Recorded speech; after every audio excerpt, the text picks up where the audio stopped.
We're going to talk a little bit about payment processors for your e-commerce site.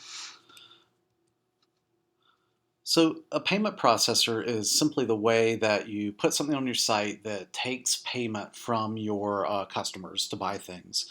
And you've got to have one of these things to process credit cards, and also if you want to do electronic checks, you need a payment processor installed. There are lots of different companies out there that do payment processing, and sometimes it's a little confusing to try to figure out which one to go with. And frankly, depending on what your needs are, you might be better suited with one or another one. So in this presentation, we're going to talk a little bit about some of the overlying considerations you need to take, and then we're going to look at some of the individual payment processors and just some pros and cons with each of them. So when you start looking at payment processors, some of them are directly tied to your merchant bank account. In other words, when a customer goes in and runs their card, those funds dump directly into your merchant bank account. You do have to have a merchant bank account that works with electronic commerce in order to be able to do that. But that's one approach that people take. Some other platforms stand alone from a merchant bank account, and they actually do a fund sweep from their platform into your platform. And that sweep can happen on a regular basis, or it can be something that you initiate. Um, Pretty much every payment platform has some sort of fees associated with it, and usually that takes the form of a per transaction fee, and that per transaction fee can be 2.9% plus 30 cents per transaction, down to lower numbers depending on what kind of data you're collecting, what kind of deal you have with the bank, and that sort of thing. But the base level fee that you'll see is usually 2.9% plus 30 cents per transaction. That can be really high if your transactions are really small. If you're selling coffee, that 30 cents can eat you up really quickly. If you've got bigger purchases, that fee is not quite as bad. Um, just because a processor works with your merchant bank doesn't mean it's the right one for your site. One of the things that we've found over the years is that some of these payment processors that are out there have not really kept up with technology, so they don't integrate very well with your platform. And the reason you should be concerned about that is one of our primary goals is not to scare our customers away or have them abandon their cart. And anything weird that happens in that payment process of buying, anything that they don't like or that looks funny to them, could result in them bailing out and going to somebody else. So you want to make sure that that processor is integrated well with your platform.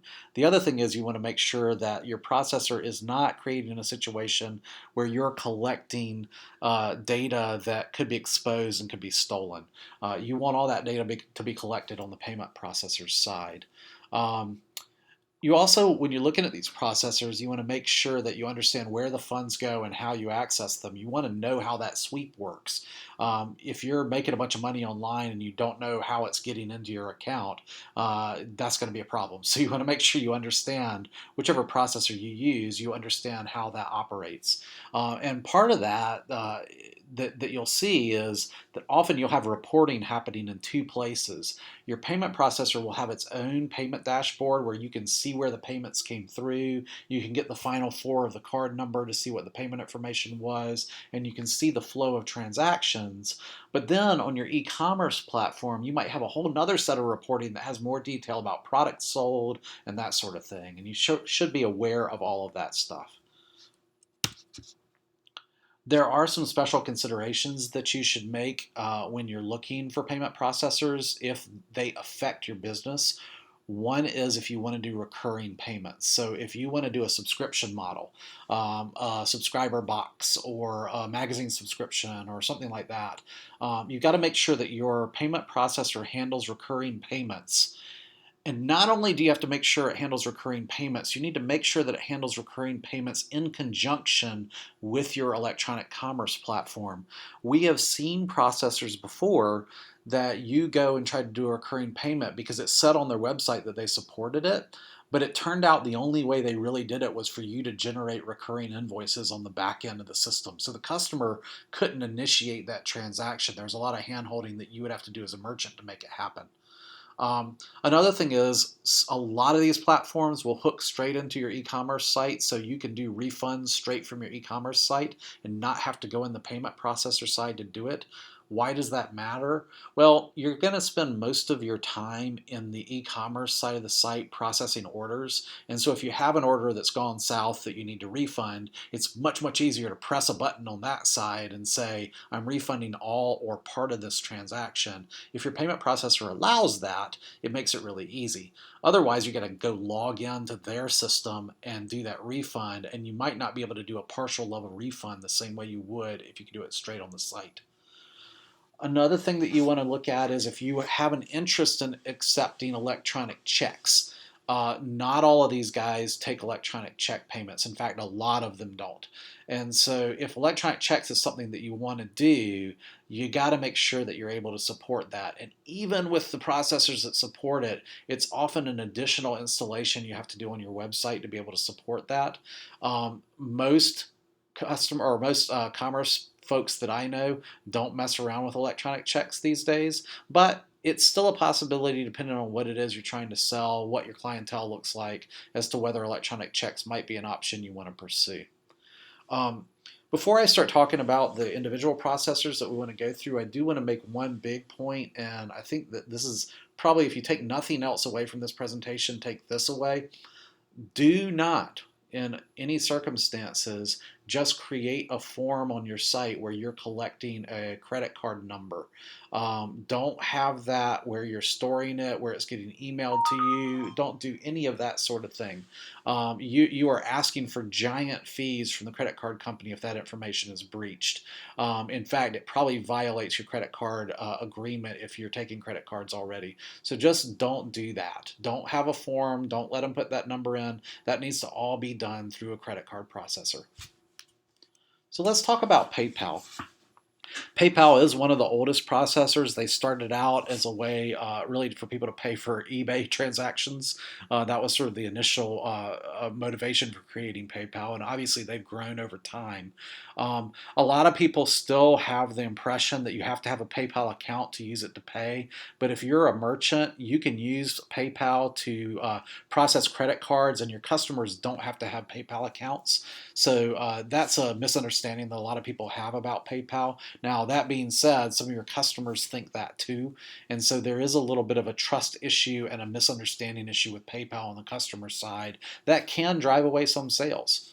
Um, the basic level of setting up PayPal on most e-commerce platforms is very, very easy to do. If you're just plugging in your account and taking money, it's very easy.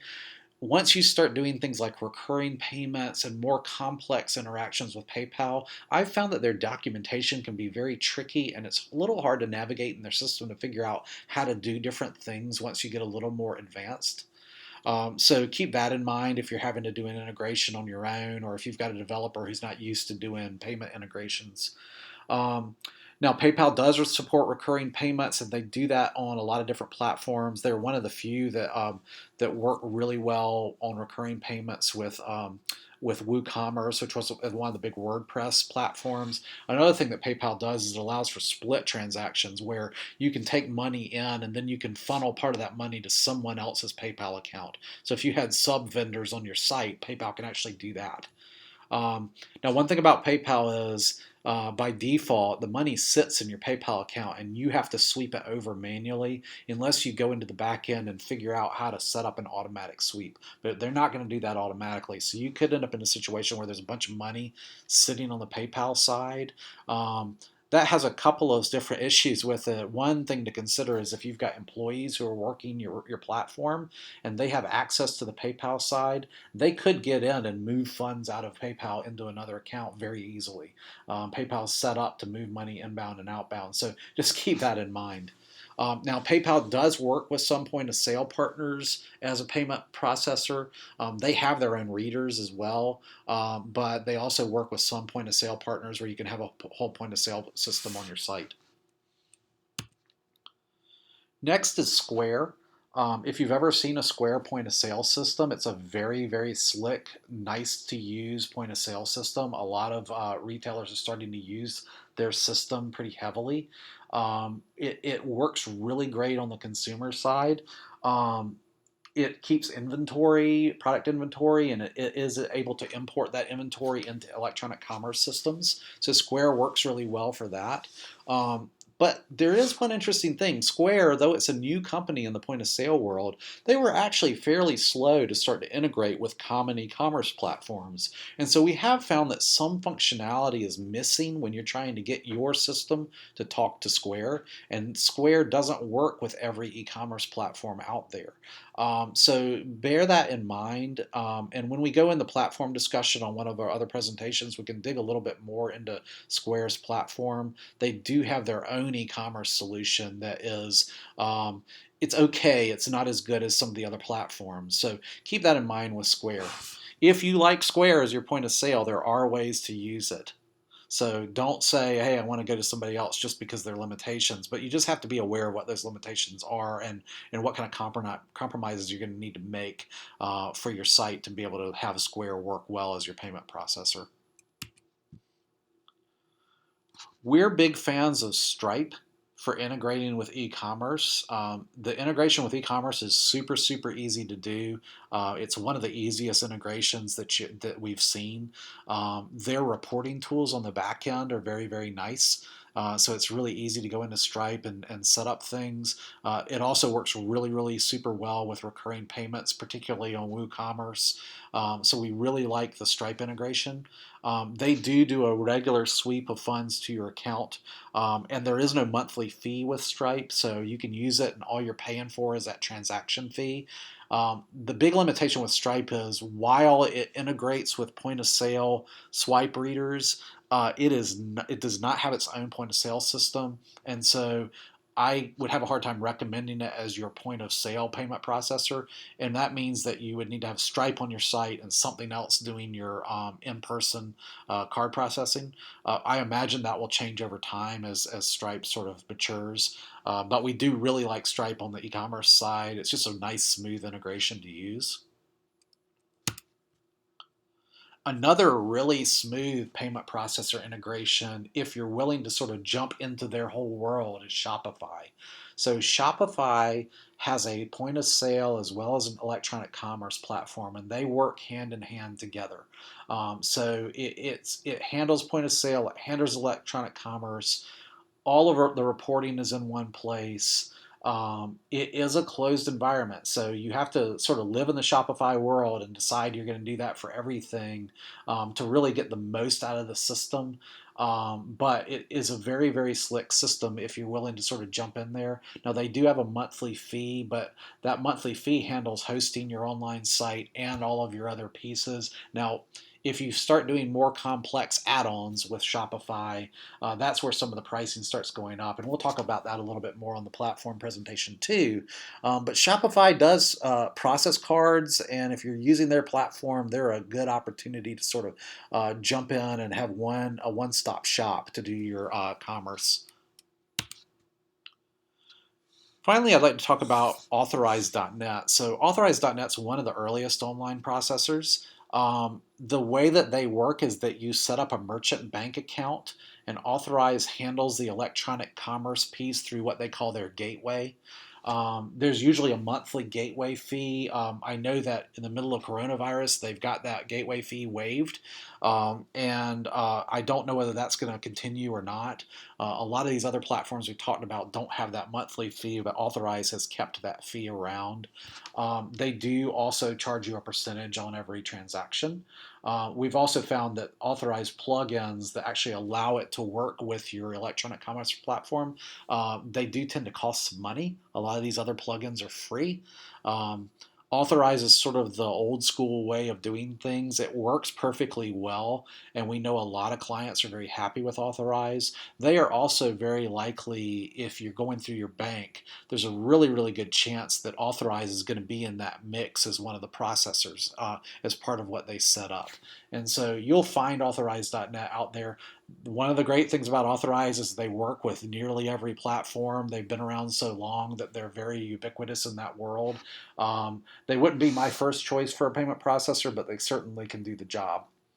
Um, so that's the overview of most of the payment processors that are out there that are well known. There are lots of different people offering these tools and lots of different ways you can go. This is an area where you really do need to ask questions about where's my money go? What's my fee going to be? Is that a recurring fee? You got to ask those questions and make sure you understand them before you go this route, because it can end up costing you money if you don't make the right decision on your payment processor. But once you've done that and everything's integrated, you'll find that the payment piece actually usually runs pretty smoothly. It's just a matter of sort of keeping track of those transactions, and if a payment gets turned down for whatever reason, most of these processors will give you information that you can share with the customer and say, hey, this is why your payment didn't go through. So I highly recommend doing your research to make sure you understand what you're getting into. But any of these processors that I've just talked to you about are able to do the job very well.